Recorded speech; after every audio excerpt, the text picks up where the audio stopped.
Business തുടങ്ങിയിട്ട് ഒരാളെ ആഭിചാരം ചെയ്ത് കൊന്നു. ആഭിചാരം ചെയ്ത് കൊന്നിട്ട് ഇയാൾ ഒരുപാട് പണം ഉണ്ടാക്കി. പക്ഷേ ഇയാൾക്കുള്ള 4 മക്കൾ, പെൺകുട്ടികൾ ജനിച്ച കുട്ടികളെല്ലാം തന്നെ അംഗവൈകല്യമുള്ളവരാണ്. ഈ ആഭിചാര ക്രിയകൾ ബൂമറാങ് പോലെ തിരിച്ചടിക്കുന്ന സംഭവം 100% തിരിച്ചടിക്കും. സർവനാശം സംഭവിച്ച് മരിക്കാതെ മലമൂത്ര വിസർജനങ്ങൾ കിടക്കും. കിടന്ന് നരകിച്ച് ബോധമില്ലാതെ അലറി വിളിച്ച് അടുത്ത തലമുറയിലേക്ക് പോകുമ്പോൾ ആ ശാപം അടുത്ത തലമുറയിലേക്ക് 3ാം തലമുറ കൊണ്ട് സർവനാശം. 3ാം തലമുറ കൊണ്ട് സർവനാശം സംഭവിച്ച് നശിച്ച് നാമാവശേഷമായി. ഞാൻ തെക്കുറിശി സുകുമാരൻ ആയിട്ട് വലിയ അടുപ്പമുണ്ടായിരുന്ന ആളാണ്. പറയാൻ ബുദ്ധിമുട്ടുണ്ടെങ്കിലും ഞാൻ പറയുകയാണ്. അവസാനം അദ്ദേഹത്തിൻ്റെ കുലം മുഴുവൻ നശിച്ച് ആ വീടിങ്ങനെ പൊളിഞ്ഞിങ്ങനെ വീടുന്നത് ഞാൻ കണ്ടതാണ്. ഞാൻ വംശം നശിച്ചു പോയി. വിഷയം എന്താണെന്ന് ഞാൻ പറയുന്നില്ല. കുടുംബം മുഴുവൻ നശിച്ചു, ഭാര്യ മരിച്ചു, കുടുംബത്തിൽ സർവനാശം സംഭവിച്ചു, എല്ലാം മരിച്ചു. അവസാനം തെക്കുറിശ്ശേട്ടൻ മരണം കാത്തിരുന്നു. അദ്ദേഹവും മരിച്ചു. ആ വീടിങ്ങനെ പൊളിഞ്ഞ് ഓരോന്നായിട്ട് തറയെ വീണ് ഏകാന്തമായി കിടന്നു. അപ്പോൾ ഒരു ദാമ്പത്യ ജീവിതത്തിൽ പുരുഷനാണോ സ്ത്രീയാണോ കൂടുതൽ പ്രാധാന്യമുള്ളത്? ആരാണ് ലീഡ് ചെയ്യേണ്ടത്? ഇതിനകത്ത് ദാമ്പത്യത്തിനകത്ത് ഏറ്റവും വേണ്ടത് അനുഭവ സമ്പത്തുള്ള ഒരാളാണ്. അനുഭവങ്ങളുള്ള ഒരാൾ ഒരു ദാമ്പത്യത്തിനകത്ത് ഇപ്പം ഒരു ഭാര്യ ഒരു കാര്യം ഭർത്താവിനോട് പറയുകയാണ്, ഇന്ന കാരണങ്ങൾ കൊണ്ടാണ് ഇതിങ്ങനെയാണ് എന്ന് പറഞ്ഞാൽ അനുഭവമുള്ള ഒരാളിനെ സംബന്ധിച്ചിടത്തോളം അതിൻ്റെ ശരിയും തെറ്റും അറിയാം. അപ്പം ഇതല്ല ശരി, ഇതാണ് തെറ്റ് എന്ന് മനസ്സിലാക്കുന്ന ഒരാൾ ഉപദേശിച്ചു കൊടുത്താൽ അത് ഉൾക്കൊള്ളുന്നൊരു ഭാര്യയാണെങ്കിൽ, ഇനി തിരിച്ച് അനുഭവം കൂടുതലുള്ള ഭാര്യയാണെങ്കിൽ ഭർത്താവ് പറയുമ്പോൾ ഇതാണ് ഭർത്താവിനോട് ഇതാണ് ചേട്ടാ ശരി, ഇതാണ് തെറ്റ് എന്ന് പറഞ്ഞാൽ അത് ഉൾക്കൊള്ളാവുന്ന ഒരു ഭർത്താവാണെങ്കിൽ ദാമ്പത്യം ഉത്തമത്തിൽ പോകും. നമുക്ക് ലോൺ എടുത്തൊരു വീട് വയ്ക്കാം എന്ന് ഭാര്യ നിർബന്ധിച്ചാൽ എനിക്കിപ്പോൾ അതിനുള്ള സാമ്പത്തിക ശേഷിയില്ല, എനിക്ക് ലോൺ എടുത്ത് വെക്കാൻ പറ്റില്ല, ഇന്ന കാരണങ്ങൾ കൊണ്ടാണെന്ന് പറയുമ്പോൾ അത് ഭാര്യയ്ക്ക് ബോധ്യപ്പെട്ട് കഴിഞ്ഞാൽ പ്രശ്നമില്ല. ഇല്ല എനിക്കിത് വെച്ചേ പറ്റുള്ളൂ എന്ന് പറഞ്ഞ് തലയാണ മന്ത്രം തിരുമ പോലെയൊക്കെ നമ്മൾ ചെയ്യാൻ പോയാൽ അവൻ കുടുങ്ങും. പിന്നെ ലോണായി, പ്രശ്നമായി, പലിശയായി, ദിശയായി, ദാമ്പത്യനാകെ തകരാറിലാവും. ഏത് ദാമ്പത്യത്തിനും അടിസ്ഥാനമായും അടിത്തറ വേണ്ടത് സാമ്പത്തിക അടിത്തറയാണ്. സാമ്പത്തിക അടിത്തറ തെറ്റിപ്പോയി കഴിഞ്ഞാൽ എല്ലാ അടിത്തറയും തെറ്റും, ജീവിതത്തിൽ മൊത്തത്തിൽ തെറ്റും. എൻ്റെ അടുത്ത് വരുന്ന 99% ദാമ്പത്യത്തിൻ്റെ അടിത്തറ കടബാധ്യതകൾ എന്ന് പറയുന്ന വാക്കാണ്. ബാധ്യതകൾ വന്നു കഴിഞ്ഞാൽ ദാമ്പത്യം തെറ്റും. സാമ്പത്തിക അടിത്തറ എപ്പോഴും, ഞാൻ ലോൺ എടുക്കാറില്ല, കടം വാങ്ങിക്കാറില്ല, ക്രെഡിറ്റ് കാർഡ് ഉപയോഗിക്കാറില്ല.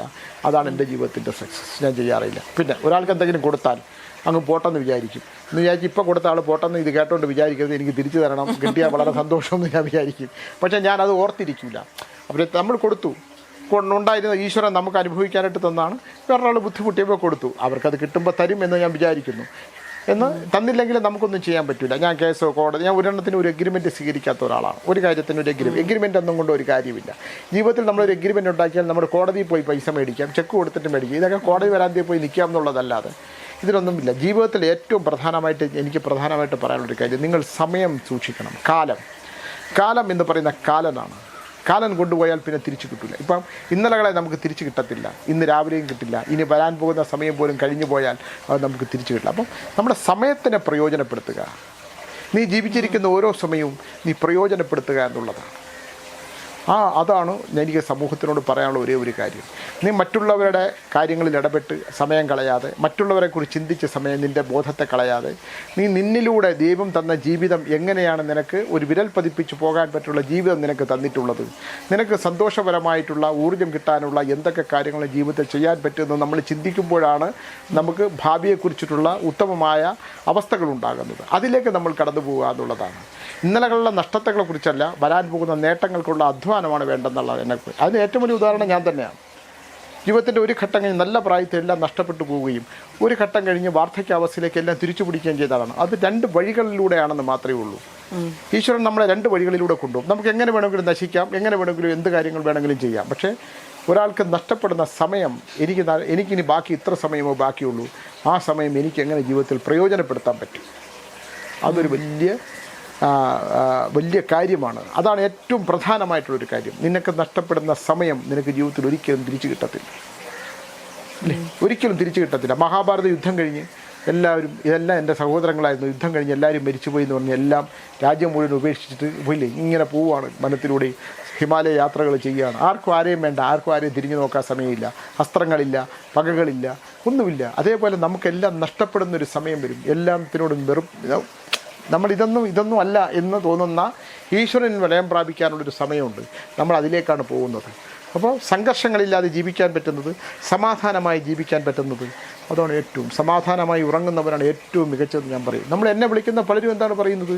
സമ്പത്ത്, സ്വാമി, ബാധ്യതകൾ, ബിസിനസ്, കോടികളുടെ ബിസിനസ് ഉണ്ടായിട്ട് കാര്യമില്ല. നീ ഉറങ്ങാൻ പറ്റുന്നല്ലോ, നീ ഉറങ്ങുന്നില്ലല്ലോ, നിനക്ക് ഉറക്കമില്ല.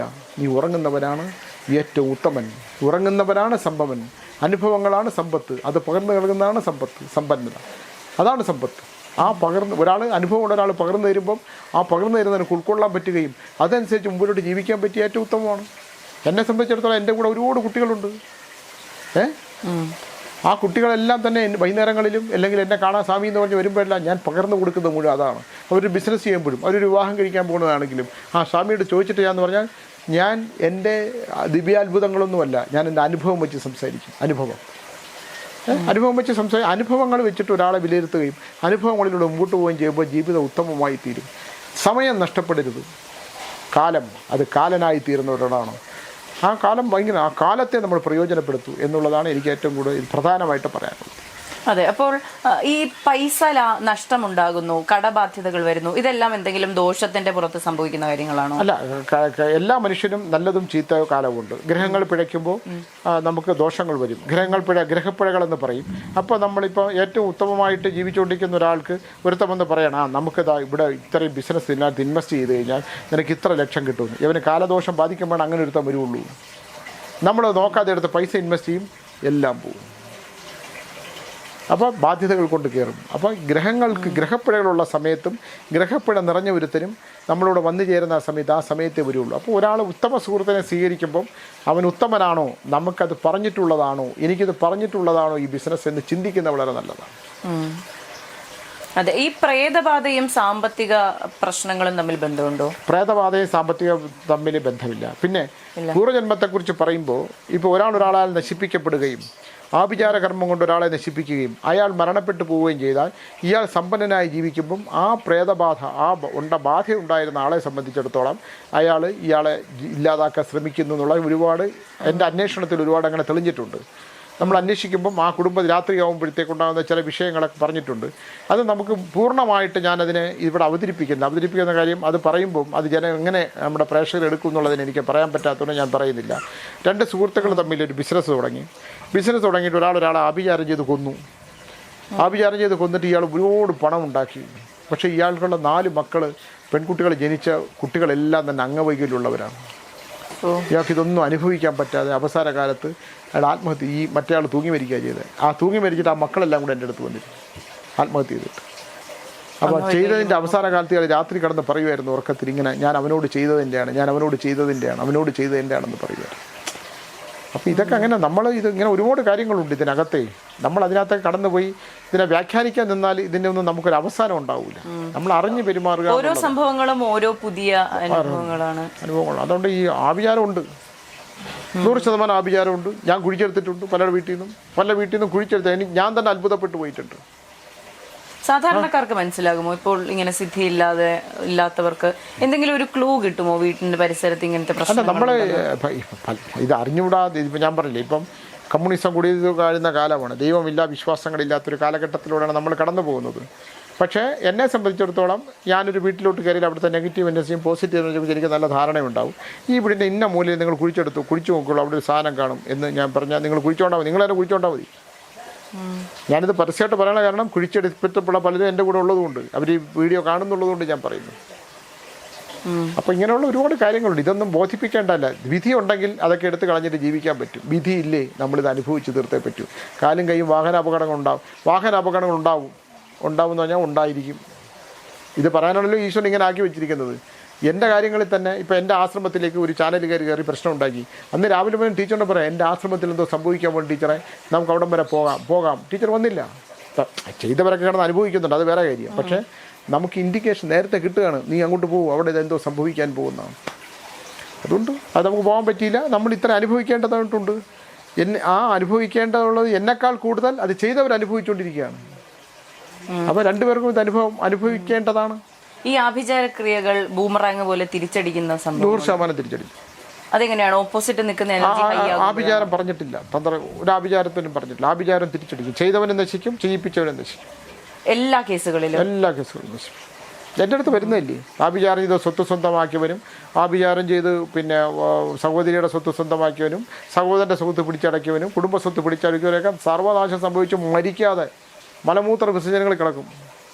കിടന്ന് നരകിച്ച് ബോധമില്ലാതെ അലറി വിളിച്ച് ദൈവത്തിനെ വിളിച്ച് എത്ര പേര് ഇപ്പം നിലവിൽ കിടപ്പുണ്ട് സ്വത്ത് തട്ടിയെടുക്കാൻ വേണ്ടി ആഭിചാരം ചെയ്തവർ. എന്നിട്ട് മക്കൾ എൻ്റെ അടുത്ത് ചോദിക്കും, ചാവൂലേ സ്വാമി, ഇത് എന്തോന്നിത്, എങ്ങനെയെങ്കിലും തീർത്തതാ സ്വാമി, എത്ര പേര് പറയുന്നുണ്ട്. അതുണ്ട് അങ്ങനെ ആഭിചാരം ചെയ്ത് കുടുംബക്കാർക്ക് ഉണ്ടാക്കി കൊടുത്താണ്, തലമുറക്ക് ഉണ്ടാക്കി കൊടുത്തത്. ആ തലമുറയിലെ ചെറുപ്പക്കാരനോട് പറഞ്ഞിട്ടുണ്ട്, ഇയാളെ എപ്പോഴും തീർന്ന് കിട്ടും സ്വാമി, എന്നിട്ട് വേണം ഇതെല്ലാം വിറ്റ് പറയിക്കൊണ്ട് പോകാൻ. സർപ്പക്കാവ് നശിപ്പിക്കുന്നത് അതൊരു വേറൊരു വിഷയമാണ്, ഒരു ദിവസം സംസാരിക്കണം. സർപ്പക്കാവുമായിട്ട് ബന്ധപ്പെട്ടിട്ടുള്ള ഒരു എപ്പിസോഡ് നമുക്ക് ചെയ്യണം, ഞാൻ പറഞ്ഞുതരാം. എൻ്റെ മുമ്പിൽ ഒരു 3-4 കനത്ത കഥകളായിട്ട് നിൽക്കുകയാണ് സർപ്പക്കാവുമായിട്ട് ബന്ധപ്പെട്ട വിഷയങ്ങൾ. ആഭിചാരം വഴി കിട്ടുന്ന സ്വത്ത് അടുത്ത തലമുറയിലേക്ക് പോകുമ്പോൾ ആ ശാപം അടുത്ത തലമുറയിലേക്ക്, 3-ാം തലമുറ കൊണ്ട് സർവനാശം, 3-ാം തലമുറ കൊണ്ട് സർവനാശം സംഭവിച്ച് നശിച്ച് നാമാവശേഷമായി ഒന്നും കാണൂല.